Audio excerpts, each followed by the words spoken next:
Assalamualaikum warahmatullahi wabarakatuh. Bertemu kembali dengan saya Fiska Frianti, calon guru penggerak angkatan 10 dari SMA Negeri 1 Setu, Kabupaten Bekasi, Provinsi Jawa Barat. Salam dan bahagia Bapak Ibu guru hebat. Dalam video kali ini saya akan memaparkan tentang koneksi antar materi pada modul 2.2, yaitu tentang pembelajaran sosial dan emosional. Sebelum membahas tentang apa itu pembelajaran sosial dan emosional, ada beberapa pertanyaan pemantik, diantaranya adalah yang pertama, apa kesimpulan tentang perubahan pengetahuan, keterampilan, sikap sebagai pemimpin pembelajaran setelah mempelajari pembelajaran sosial dan emosional? Kemudian pertanyaan yang kedua, apa kaitan pembelajaran sosial dan emosional yang telah Anda pelajari dengan modul-modul sebelumnya? Sebagai seorang guru, sangat perlu mempelajari materi tentang pembelajaran sosial dan emosional agar dapat memahami, yaitu yang pertama, menghayati dan mengelola emosi, kemudian yang kedua, menetapkan dan mencapai tujuan positif, yang ketiga, merasakan dan menunjukkan empati kepada orang lain, kemudian yang keempat, mempertahankan hubungan positif, dan yang kelima, membuat keputusan yang bertanggung jawab, di mana hal tersebut sesuai dengan 5 kompetensi sosial dan emosional yang harus dimiliki, yaitu diantaranya kesadaran diri, pengelolaan diri, kesadaran sosial, keterampilan berelasi, serta pengambilan keputusan yang bertanggung jawab. Guru sebagai pemimpin pembelajaran harus menerapkan kelima kompetensi sosial dan emosional tersebut agar dapat mewujudkan pembelajaran yang nyaman dan menyenangkan bagi murid dan menciptakan karakter murid yang berbudi pekerti luhur sehingga akan terjadi perubahan positif pada diri murid baik secara pengetahuan, keterampilan maupun sikap. Pada kesempatan kali ini, saya akan memaparkan tentang koneksi antar materi, yaitu pembelajaran sosial emosional dengan materi-materi yang sudah kami pelajari. Di antaranya adalah filosofi Ki Hajar Dewantara, nilai dan peran guru penggerak, visi guru penggerak, budaya positif, serta pembelajaran berdiferensiasi. Yang pertama adalah kaitan antara modul 1.1 yaitu filosofi pendidikan Ki Hajar Dewantara dengan modul 2.2 yaitu pembelajaran sosial dan emosional. Menurut Ki Hajar Dewantara, mendidik adalah menuntun tumbuh kembang anak sesuai kodrat alam dan kodrat zamannya, sehingga menjadi manusia yang merdeka. Ki Hajar Dewantara juga menekankan adanya pendidikan budi pekerti yang seimbang dan pendidikan harus berpusat pada murid.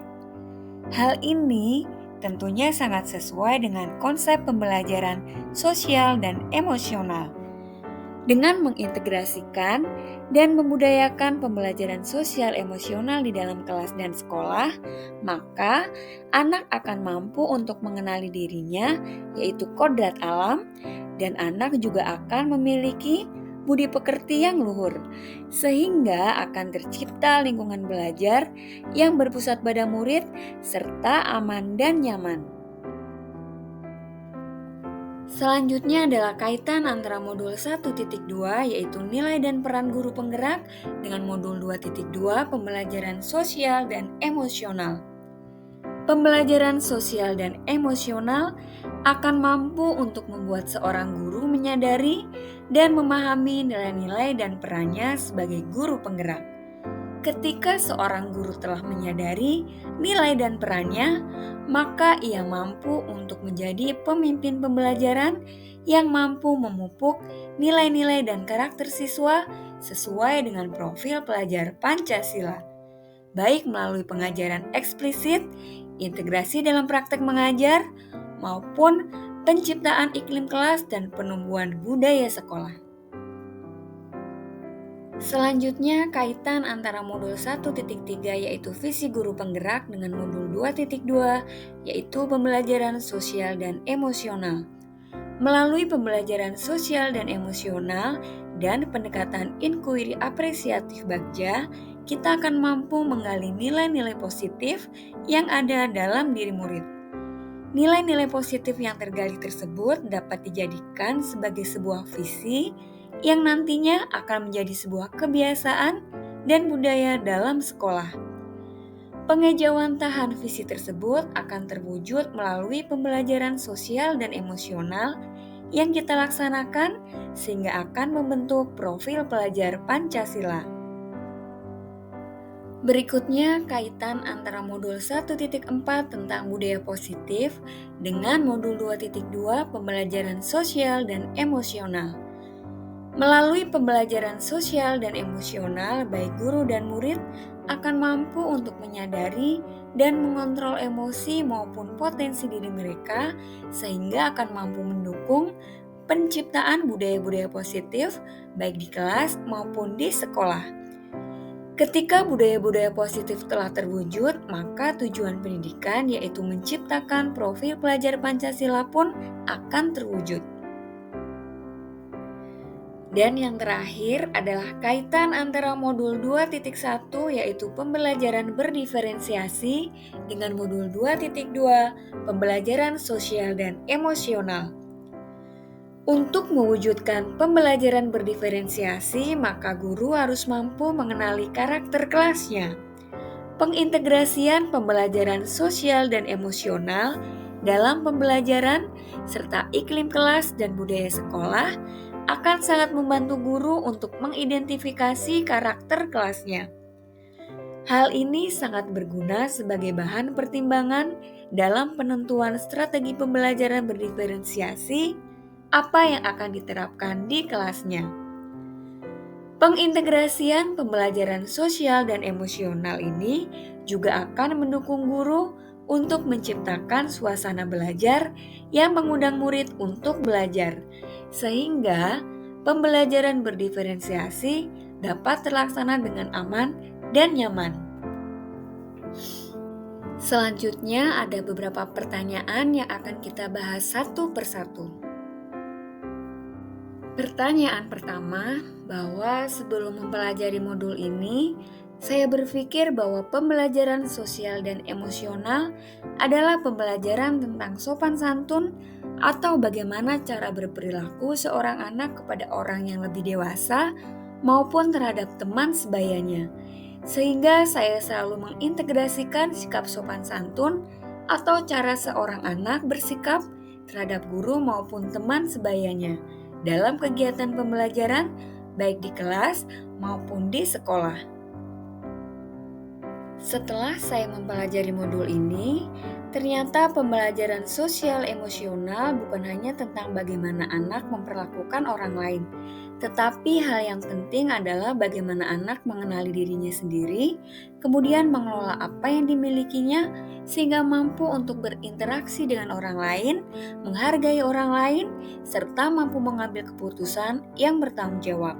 Sehingga saya selalu membiasakan anak untuk mengenali emosi yang ada dalam dirinya sebelum memulai pembelajaran dan mengajak anak untuk melakukan teknik stop sehingga mereka siap untuk belajar dalam kesadaran penuh. Selain itu, anak akan memiliki kesadaran diri yang tinggi untuk memahami perasaan diri dan orang lain, memiliki kesadaran berelasi agar dapat berkomunikasi secara efektif dengan orang lain dan dapat mengambil keputusan yang bertanggung jawab. 3 hal mendasar dan penting yang saya pelajari antara lain, yang pertama menerapkan 5 kompetensi sosial dan emosional, yaitu kesadaran diri, manajemen diri, kesadaran sosial, keterampilan berelasi, dan pengambilan keputusan yang bertanggung jawab. Kemudian yang kedua, menerapkan praktik kesadaran penuh, yaitu mindfulness, yaitu kesadaran yang muncul ketika seseorang memberikan perhatian secara sengaja atau sadar pada kondisi saat sekarang yang dilandasi rasa ingin tahu, dan kebaikan yang sebenarnya telah ada dalam diri manusia secara alami, tanpa perlu diajarkan ataupun ditumbuhkan. Kemudian yang ketiga, menerapkan kesejahteraan psikologi atau well-being, yaitu sebuah kondisi individu yang memiliki sikap yang positif terhadap diri sendiri dan orang lain, dapat membuat keputusan dan mengatur tingkah lakunya sendiri, dapat memenuhi kebutuhan dirinya dengan menciptakan dan mengelola lingkungan yang baik, memiliki tujuan hidup, dan membuat hidup mereka lebih bermakna, serta berusaha mengeksplorasi dan mengembangkan dirinya.